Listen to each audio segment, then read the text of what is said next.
di dalam tanda kutip disingkirkan, tidak dibela oleh baik tim Taka maupun ya bala RRT, tim saya, karena tim saya memang mengkhususkan diri pada RRT saja, Roy, Rismond dan Tifa.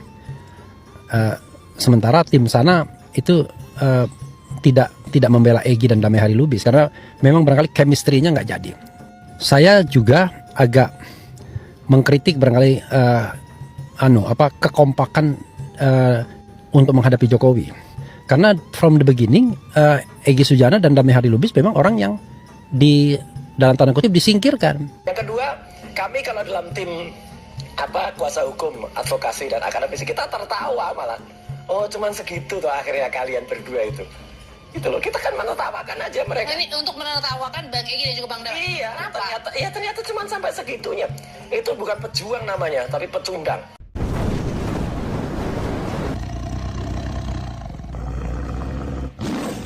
Assalamualaikum warahmatullahi wabarakatuh. Om Swastiastu, Namo Buddhaya. Salam kebajikan sahabat-sahabat dimanapun juga berada. Hari ini betul-betul publik tidak sedang menyaksikan sekedar perbedaan pendapat. Yang kita lihat adalah retaknya sebuah narasi perjuangan dari internal, sahabat ya, dari dalam. Biasanya yang membongkar itu adalah lawan, tapi ini bukan. Atau misalnya yang membongkar itu adalah orang yang kira-kira memiliki pengaruh yang sangat kuat, yang bakal terganggu dengan apa yang menjadi klaim perjuangan kita. Tetapi anehnya ini diungkap oleh kuasa hukumnya sendiri. Refly Harun yang selama ini berada di lingkaran Roy Panci bersama dengan para teroris yang lain,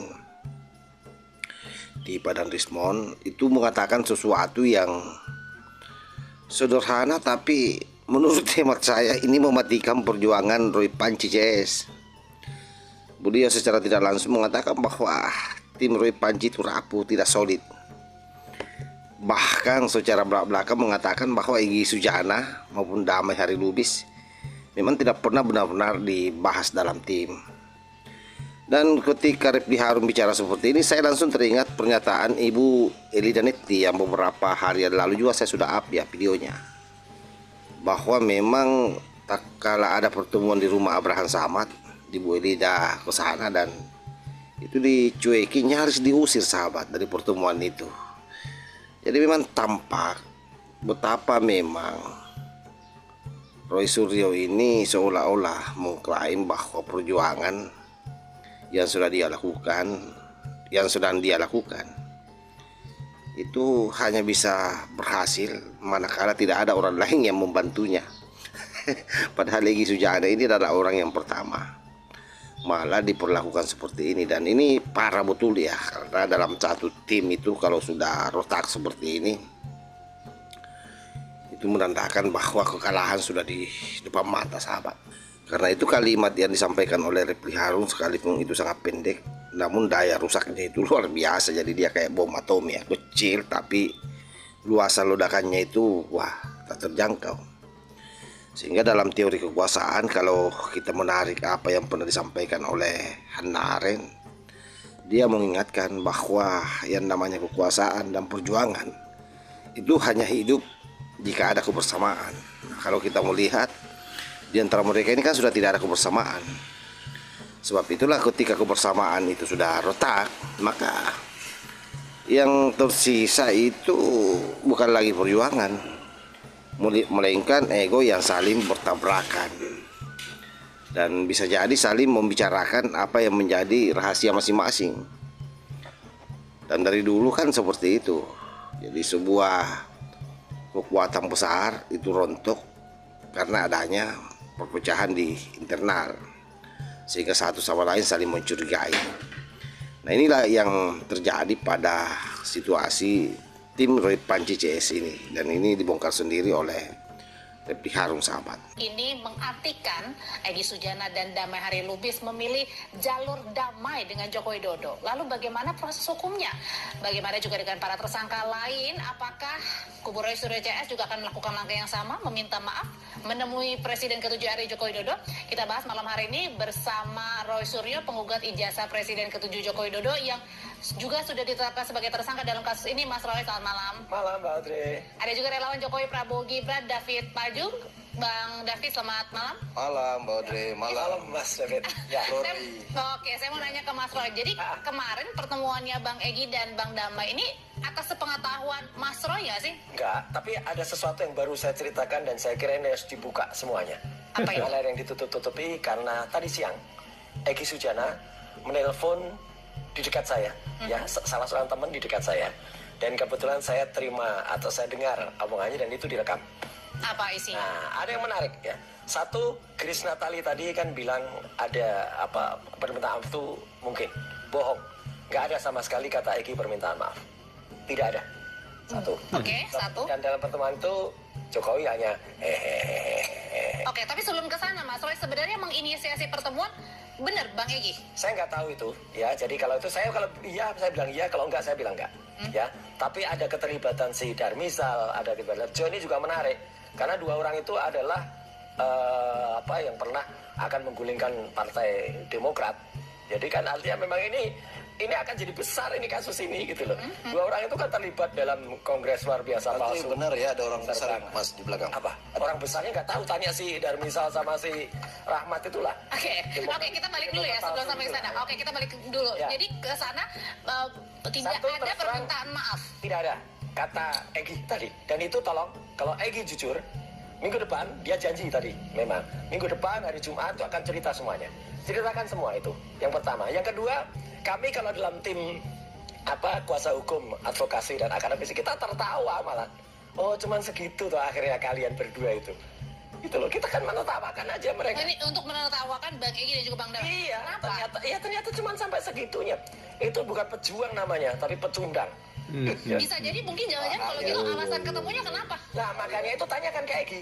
Jadi saya kira untuk baiknya Egy harus menerima telepon dari redaksi. Jadi udah pecah dong nih kongsinya. Kenapa? Kongsinya udah pecah. Dari dulu memang kami tidak pernah saya tidak pernah bersama-sama dengan Egy dalam satu kuasa hukum, nggak ada. Oke. Egy juga tidak di bawah Pak Kosinudin, Egy juga tidak di bawah Abraham Samad, juga tidak di bawah Pak Petrus Elesi. Istri yang sama. Ya, yang ketiga yang paling penting, Egy harus jujur. Sebutkan juga siapa orang lain yang ada dalam pertemuan itu. Karena informasi A1 yang disampaikan oleh Egy Sujana dari mulutnya Egy Sujana itu ada 2 polisi aktif yang ikut dan polisi itu menangani perkara ini. Itu nggak boleh. Dari Pak Polda Prabowo, maksudnya? Iya, Pak Prabowo harus tertibkan anggota ini atau Kapolri harus tertibkan. Nggak boleh ada polisi aktif lagi nangani. Ikut apa tujuannya ada di situ? Oke, dari 3 tadi yang disebutkan Mas Roy kita bedah satu-satu. Ya. David, jadi pertama benar kalau Bang Egy, Bang Damai kehadirannya jauh-jauh dari Jakarta ke Solo Ya. bukan untuk minta maaf ke Pak Jokowi. Nah, itu kan versinya Mas Roy ya, versinya. Nah, kebetulan teman saya, kawan-kawan kami dari Rejo, relawan Jokowi itu yang mendampingi ya. Mendampingi sebelum pertemuan ke Solo itu kedua kawan saya, sahabat saya ini juga sudah bertemu Mas Egy.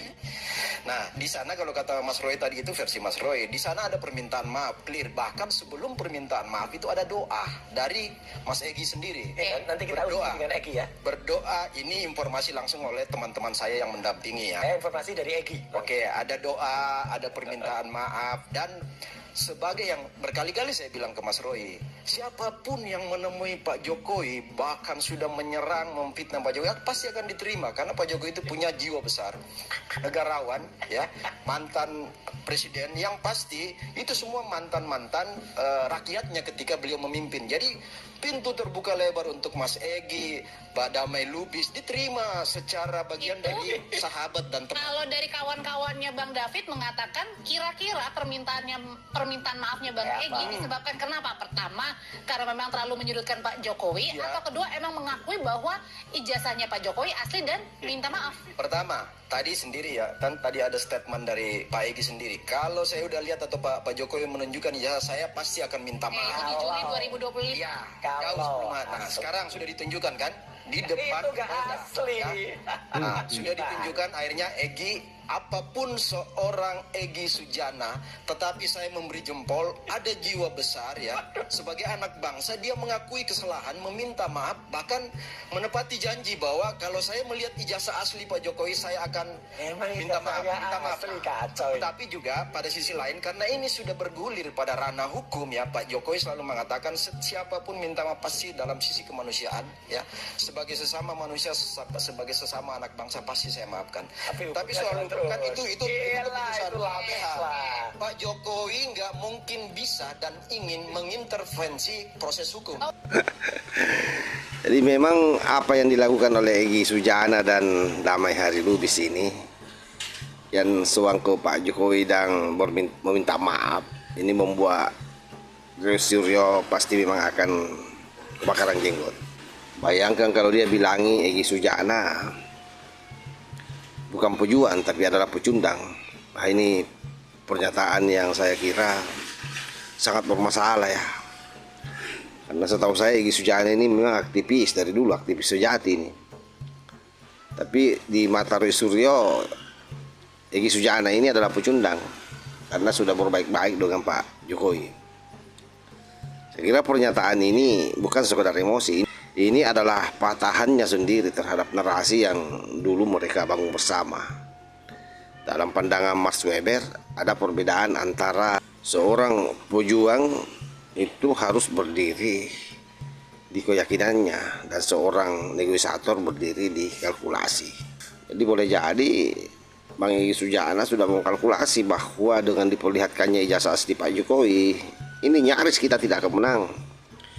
Lagi pula kan memang Bang Egy Sujana sudah pernah menyatakan sebelumnya bahwa kalau Pak Jokowi sudah memperlihatkan ijazahnya maka case close, kasus ini selesai. Tetapi Panci tidak, terus saja dia melawan. Akhirnya apa yang terjadi? Egy Sujana pun dia hujat. Kurang ajar memang ini Panci ya. Seolah dirinya saja yang paling berjuang, padahal yang dia perjuangkan adalah sesuatu yang semu, sesuatu yang akan membuat dia terjungkal masuk ke dalam jurang. Dan lagi pula soal ijazah palsu dan asli kan tidak ada hubungannya dengan kesejahteraan rakyat kalau kita bicara soal esensi perjuangan atau substansi perjuangan. Saya kira demikian sahabat ya. Ini angin terlalu kencang ini sahabat. Wallahul muwaffiq ila aqwamit thoriq. Wassalamualaikum warahmatullahi wabarakatuh.